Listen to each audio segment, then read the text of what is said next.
আপনি কি জানেন মধ্যপ্রাচ্যে এমন এক দেশ আছে যাদের ব্যালিস্টিক মিসাইল ঘুম ভাঙিয়ে দেয় আমেরিকা, ইসরায়েল আর পুরো পশ্চিমা বিশ্বের? সেই দেশ হলো ইরান। ইরানের সামরিক শক্তির সবচেয়ে ভয়ঙ্কর দিক হলো এদের ব্যালিস্টিক মিসাইল প্রোগ্রাম। এই মিসাইলগুলো কয়েকশো কিলোমিটার দূরে লক্ষ্যবস্তুতে আঘাত করতে পারে, আর কিছু কিছু মিসাইলের রেঞ্জ 1000 কিলোমিটার ছাড়িয়ে যায়।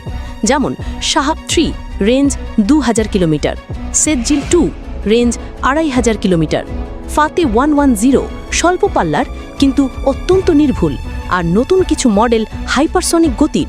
এগুলো কেবল র্যাডারে ধরা পড়ে না, বরং কিছু মিসাইল আকাশ থেকে নিচে গিয়েও আবার গতি বদলাতে পারে। পশ্চিমা গোয়েন্দারা বলছে ইরানের এই প্রযুক্তি শুধু সামরিক নয়, রাজনৈতিক চাপ হিসেবেও ব্যবহার হচ্ছে। বিশেষ করে ইসরায়েলের সঙ্গে উত্তেজনার সময় এদের মিসাইল সরাসরি হুমকির অংশ হয়ে দাঁড়ায়। এবং সবচেয়ে বড় কথা, ইরানের মিসাইল প্রোগ্রাম নিজস্বভাবে তৈরি, মানে বাইরে থেকে কিনে আনা নয়। এটা তাদের সেলফ রিলায়েন্ট ডিফেন্স ডক্ট্রিনেরই অংশ। আর এই কারণেই অনেক দেশ মনে করে ইরানের পরমাণু কর্মসূচির চেয়ে ব্যালিস্টিক মিসাইলই বেশি ভয়ঙ্কর। একটা ভুল সিদ্ধান্ত আর কয়েক মিনিটেই মাটিতে ধ্বংস হয়ে যেতে পারে কয়েকশো কিলোমিটার দূরের শহর।